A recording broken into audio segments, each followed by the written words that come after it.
from an undisclosed location somewhere in the Northern Hemisphere. It's everything Wall Street doesn't want you to know, everything the financial media won't tell you, everything mutual fund managers are hiding from you. This is the voice of the underground, the Wall Street Underground. There's a man who leads a life of danger. To everyone he meets, he stays a stranger. What are all the mutual fund promises about this bold new future? How come Wall Streeters aren't running for their lives and mutual fund hucksters? Why is no one talking about the $8 trillion they've wiped out? Secret Asian man, secret Asian man, they're giving you a number and digging where you're living. Now, here's the voice of the underground, Maverick International financial analyst, Nick Lorino. Hello, hello, hello, hello. Welcome, welcome, welcome to Radio Free Wall Street. You are here. It's 5 o'clock New York time. And we've got to talk about a breaking story that is not getting the coverage that it deserves or the ramifications understood by the market. It goes back to Saudi Arabia. And Saudi Arabia is under attack, okay? They have a great, big, powerful enemy in our good friends, the Iranians. And they are a nuclear power. They are a rocket power. They have numerical superiority. They've got a huge country, huge landmass. And poor little Saudi Arabia, well, those guys have been toking and poking and joking, and they're not serious people. The Saudis, you have these, these billionaire princes, and they live a life of luxury in their palaces and opulence. You hardly can find a Saudi that does any real work. Everything's hired out to guest workers that do everything. I mean, everything, even pick their noses for them. And so the Saudis have been blessed with a vast amount of oil. It's like 4 inches under the ground. You kick the sand, here comes your oil well. And they've had it for a long time. They've had extremely high prices. And they've pissed the money away on crazy shit. Now, when you get an incredibly lazy population that has incredible wealth, you don't get people who are motivated, okay? And then they get involved in crazy things like raiding each other's harems and seeing who can build the biggest yacht and, who can have the biggest harem and who can eat the most food. And, I mean, it's just bizarre. And it's a kingdom. It's something out of the Middle Ages. Now, you have got a generation that's about to take over, okay, 30-something king, Crown Prince Salamander. He beat out his rivals, and some of them turned up dead, and his own mother is missing, and she doesn't feel that he should be the next king of Saudi Arabia, but he pulled the international inter-kingdom intrigue, and he's there. And he is asserting his power. He killed one of their trusted generals. He locked up all of his cousins, uncles, half-brothers, and put them in a detention center with high-voltage memory reminders and a pen. And here, sign here. Oh! Sign here. Oh! And then when they passed out or they half dying, they took them down to the hospital, patched them up, brought them back, and continued it. And he raised a lot of money that way. Now, the joke is that this is going to be Saudi that's going to become part of the world we live in. And people are buying into that shit. Now, listen, it's a big, they're putting AMC movies there. Oh, wow, it's got to be a great place to invest since they have movie theaters. People are buying into this shit. Okay, it is the most oppressive kingdom on the planet. The king rules with an iron fist. You live, you die, he decides. There's no court, there's no tribunals. It's just the king. And he's selling an oil company, and this is what this is all about. Saudi Aramco, arguably the largest company in the world. They're trying to get a $2 trillion valuation on that, and you know all this. But what you don't understand is they are desperate. They need to sell off $1 trillion in that company and give you 10%. No voting rights. Oh, I think you get 3 votes out of 7. And the king ultimately is the adjudicator. And the king also can decide how much oil they sell at any time. And you don't really get the oil. How nice is that? And if you go to the kingdom to raise hell, well, they got places to cut off your heads and other parts of your body and make you sorry you showed up there. And that is really where this crazy shit is going. So the story here is that he's having a lot of trouble getting the IPO off. They had the road show, or pretend road show, a practice road show. Wasn't received well. I think he loaned Kushner $1.5 billion to keep things greased in the White House, probably the most corrupt administration we've ever had. And he's going to let women drive. Oh, wow, how nice of that. Puss in Boots, you want to drive? Oh, man. And he's trying to appear like he's moderate, and there's nothing about it. This guy is a fanatic. This guy's a maniac. These are part of the Saudi extremists on the Sunni side, and they bought us to Saddam bin Laden, and, you know, they're funding the wars in Iraq, and they got a war going in Yemen, and they got, you know, just all this crazy shit going on. They got Syria up for grabs. It's really ugly. Now, what their problem is the oil price was slipping down, and when it got under $35 a barrel, they got upset. So they did a deal with, at the time, the two world's biggest oil producers. That would be Russia, and that would be Saudi Arabia. And everyone went along to cut production to rebalance the oil market. Now, rebalance, in other words, it's not that they want to raise prices higher. No, they want to make sure the price is high enough. Why? Well, not to help them out, not to pay for yachts he cracked up on the reef, not for the crazy shit stuff they do. He wants to do it to ensure that there's enough exploration, the price is high enough, because he doesn't want the world to run out of oil. By the way, their plans to get out of an oil economy, in essence, what they want to do is, I don't know, go high-tech center.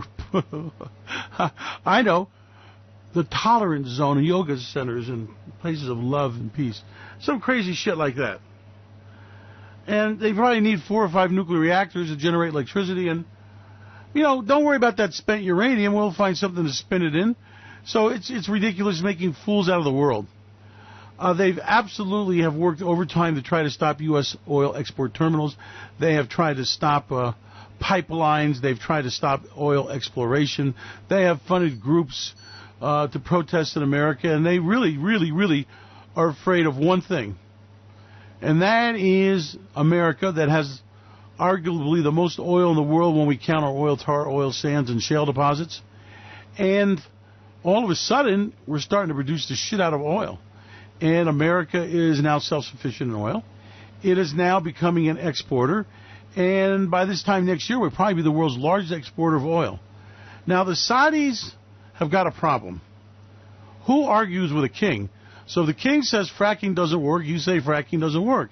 And if they say fracking's a flash in the pan, you say flashing's a flash in the pan. And if you say natural gas should be flared off because it's not a good transportation fuel, that's what goes on. Half the world's natural gas is burnt up at the oil field because there's no pipelines and there's not enough commercial activity for it. Now, we burn up enough natural gas every year to power every car in America for free. Now, let that roll around your brain. Instead of that nasty crude oil, it's just disgusting shit. And then you got to refine it, and then it messes up your car. Natural gas is clean burning. You transport, you can't leak except in the air. You can't pollute with it. It's clean burning. It's God's gas. It saves your engine for about 500,000 miles, and then you can change the oil if you want. You don't have to. So it's there's a little bit of exaggeration.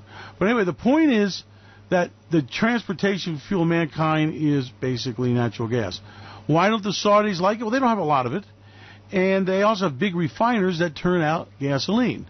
And the same thing with oil companies. Oil companies have what they call their downstream business. And if you get the crude oil and sell it, that's profitable. But if you sell it as gasoline and you have to set up your own gasoline stations, well, that's where the money's made. So natural gas is the enemy of most oil companies and the enemy of refineries for sure. Natural gas doesn't need refining. It's plug and play. Now, what we got going on here now is that they are desperate to get oil above $80 a barrel. In fact, they're dreaming of 100. And they are making announcements, and they're taking advantage of a lot of misunderstanding about the oil business, okay? Oil inventories are not constant. Refineries take off a lot of oil at times and take off more than is produced. And then at times they can't begin to take off what's produced in the lower demand times, the lower demand cycles, and then crude oil backs up. So we're at a time right now where refineries are coming off of their winter maintenance programs, switching over to gasoline, and that means they've got to start filling up the refinery with the crude oil. Now remember that it's a throughput-output situation. You kind of fill up a pipeline. Well, it takes a while before it comes out the end. And remember, the oil that's in the pipeline, in other words, it's not crude oil in a tank in Cushing. It's not gasoline in a tank somewhere. It's in that in-between stage, doesn't get counted. So this time of year, as we have the switchover, oil inventories fall. So they're trying to do a hoopla, hurrah, June bug, any bums rush and convince you that, oh my God, the oil market's bounced. Now, there's another side of it.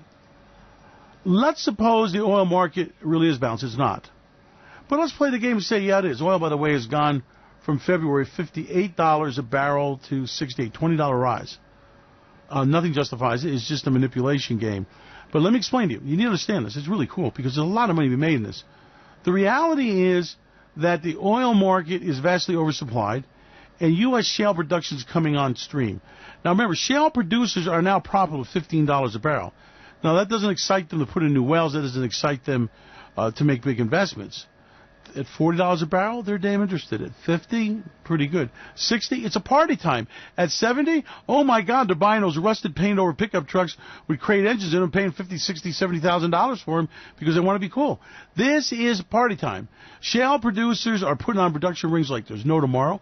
They're bringing in new production, bringing in new wells, hiring people, opening up properties. I mean, it's a bonanza. Okay, we are over $65 a barrel oil. We're going to touch $70.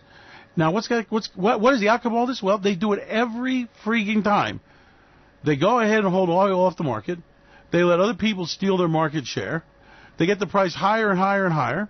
Remember, not benefiting because they're not selling it. In other words, you're selling what you're selling at $70 a barrel is not as much as what you're selling at $50. So your gross income is less. But they're too stupid to understand that. And what they are doing is they're funding the business. Because let me tell you, once you punch the hole, put in the pipeline, frack the well, that oil and that natural gas is coming to market no matter what the price.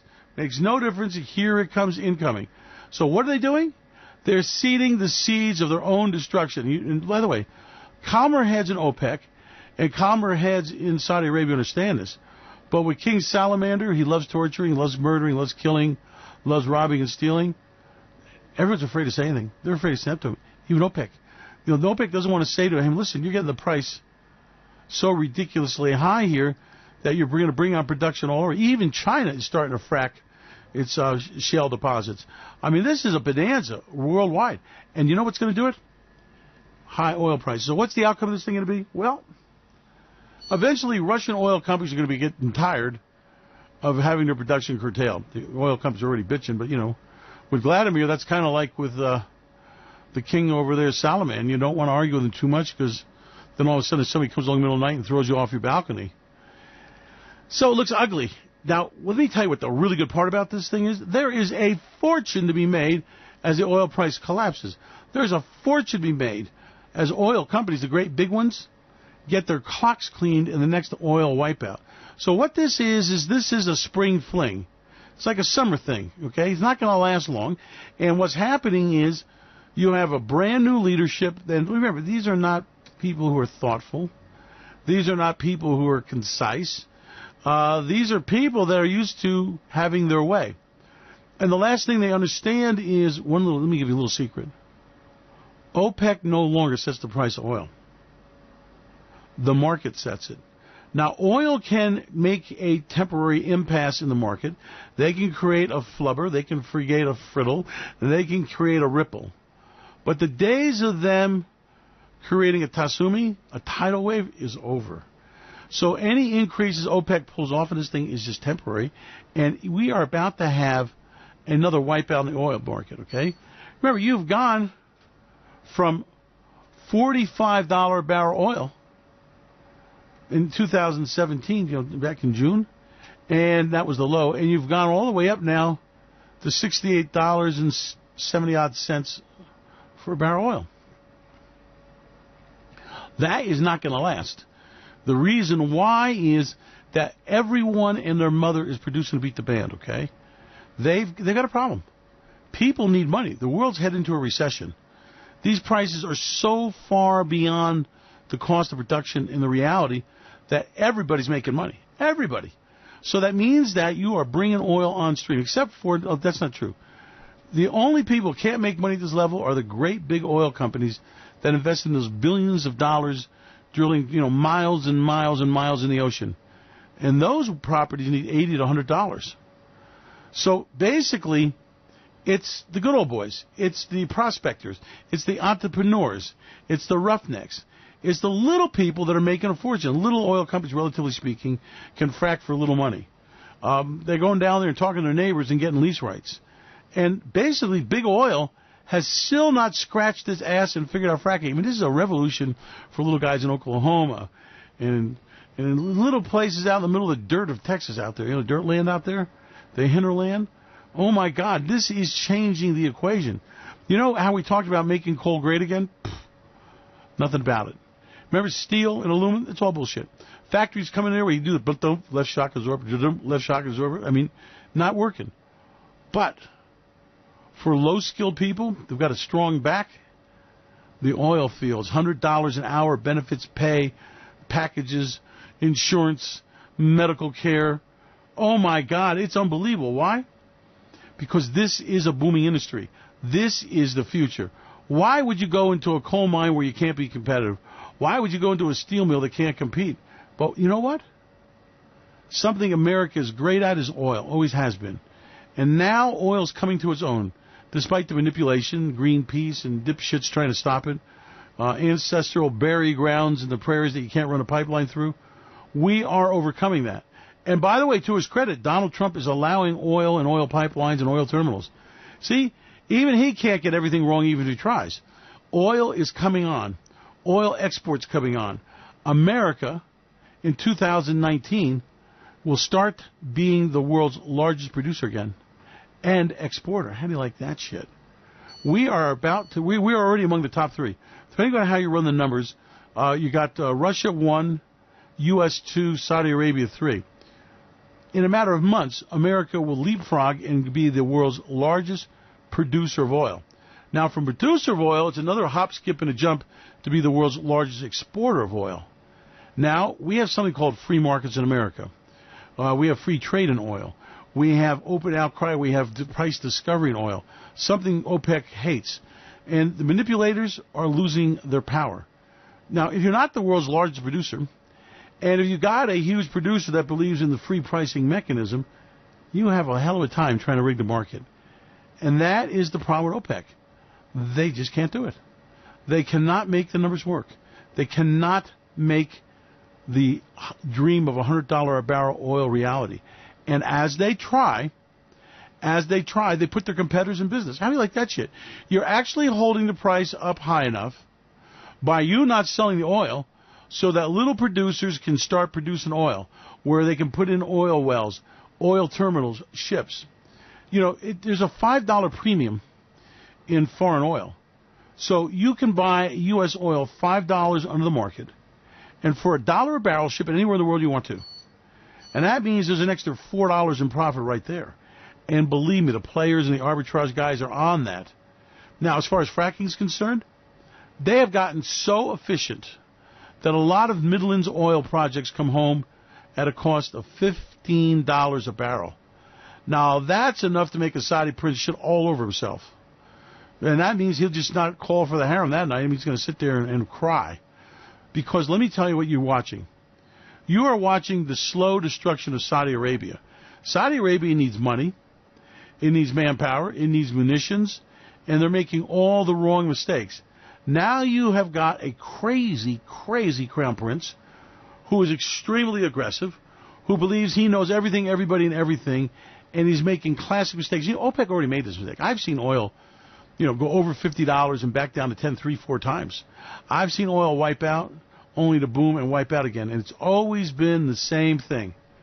Saudi Arabia, in essence, them, holding oil production down, holding oil off the market, and driving the price higher. And every time they do that, new technologies are paid to make them work. The economics work. See, if you can produce oil at $80 a barrel, and you get $80 a barrel long enough, well, then you can produce oil at $70 a barrel. And if you get $70 a barrel long enough, you learn your techniques and your production goes down. So we have had oil above 40 and 50 long enough that all these frackers know how to do it. Now you have got a situation where oil has been above the $50 mark. It's been above the $60 mark. It's going to touch $70 and maybe even for a while go above that. And that means it is party time. Now, listen to me. Frackers can no more not frack oil any more than a country music singer can't sing. Any more than a dog can't bark. And the problem is that these guys cannot help themselves. They cannot not produce. They cannot not put in more wells. They cannot not export. They are beating the band out there. Now, the problem with American oil producers is they always get in a situation where they overproduce. And we're headed for the same thing again. And you're headed for the same crack up of prices crashing. And you're headed for the same old sad song. But, that's how the oil business works. The oil business, when prices are low, see production and exploration cut off. When production goes high, everyone says, well, this time we're going to discipline ourselves. We're not going to overproduce. We're not going to make that same mistake. You know what? They do it over and over again. So here's what we're headed for. This is the bottom line. We are headed for a huge surge in oil exploration. We are headed for a huge surge in wells getting punched in the ground. We're heading for a huge surge in investment in fracking. And we are headed for a huge increase in production in American oil. But this situation is being replaced around the world. Mexico's investing in fracking. Latin America's investing in it. All of a sudden, old properties, old leases that were spent out, you get a fracking rig down there, and all of a sudden it starts flowing again. In fact, in many cases, it flows better than it did from originally when it was a brand new well. So we're in a situation where the Saudis are announcing how they want $100 barrel oil. Markets jumped on that thing. And now, what do you got? You got one of the greatest opportunities to make money ever on the fact that oil prices are going to go up and are going to crashing down. Saudi Arabia has forgotten something. You guys are a bunch of has-been. The party's over. The empire's crumbling. Your leaders are corrupt and clueless, and they're making colossal mistakes, okay? And by the way, everybody knows that. And what's happening is this is kind of like the last hurrah. I'm going to say this to you, and I know it sounds crazy. We're going to end up with $10 barrel oil. Not now, not next year, a couple of years. But we're headed for that. We're going to end up with fracking bringing so much oil to market that it's going to be overwhelmed. You're going to find oil in places they never knew they had it. You're going to get production out of countries that never produced oil. In 5 years, because of new technology, by the way, brought to us by $100 barrel oil, you had Canada go from a net importer of oil, where they didn't even count their oil tar sands. Well, when the oil got above $80, it paid to develop your techniques, it paid to invest in technology, and now Canada oil tar sands can produce oil easily at $40 a barrel. And now Canada has gone from a net importer of oil to an exporter. And among the top 10. How do you like that shit? Now, America's the same thing. America has gone to where we imported over half our energy to now we produce more oil than in the history of the country, and we're a year away from exporting the most we ever had. It's a complete and utter revolution. Now, a Saudi guy where every day's a feast and every day's a party, where sweating is not allowed unless it's with the harem, these guys don't understand that. They are at the wrong end of the information tree, see? Everybody bullshits, so no one is going to tell a king what he doesn't want to hear.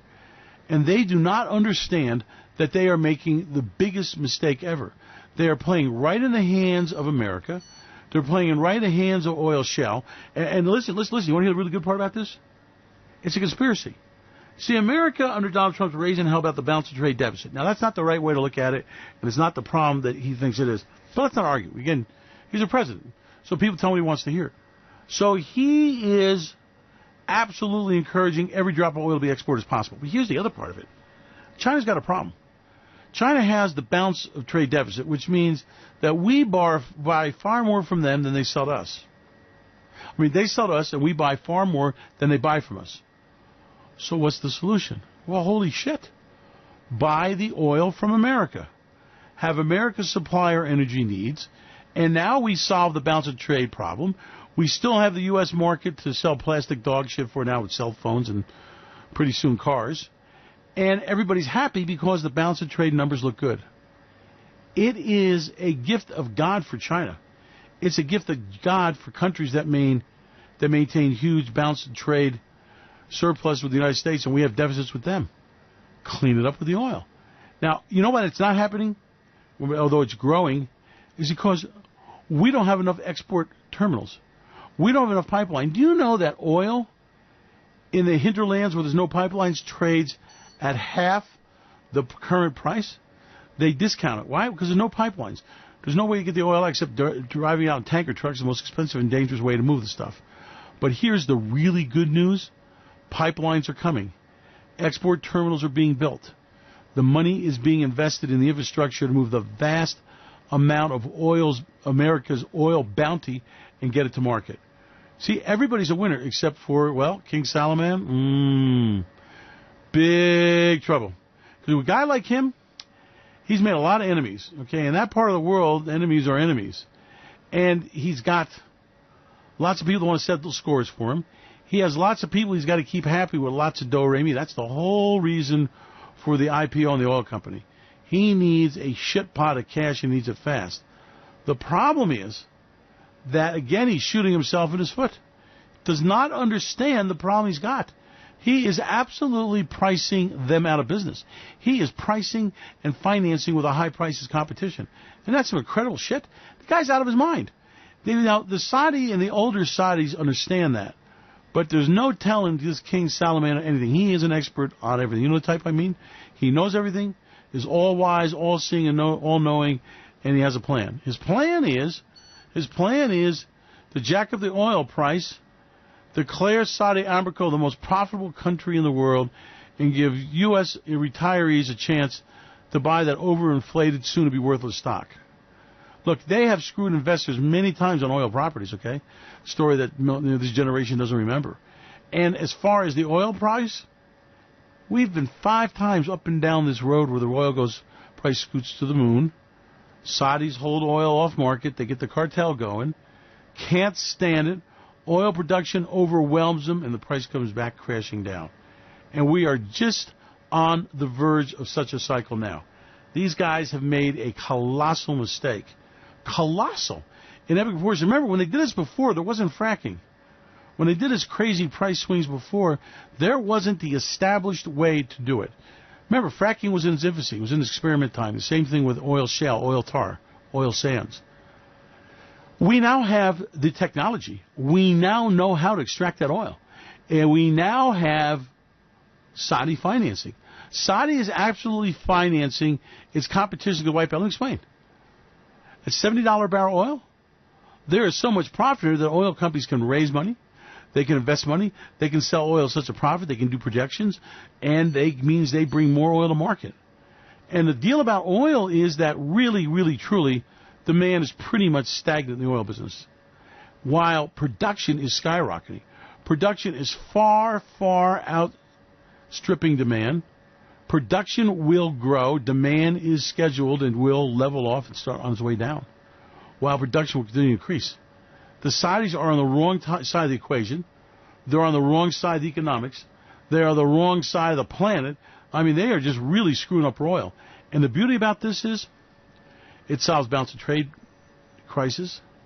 It brings good old American oil. And remember, if I'm supplying the oil, I have a lot of influence over you. It breaks the Russian stranglehold on the oil market. It breaks the Saudi stranglehold on the market. And listen, want to hear the really good part of it? It eventually brings natural gas to market. Because remember, all those frack wells, besides producing a hell of a lot of oil, they're producing a hell of a lot of natural gas.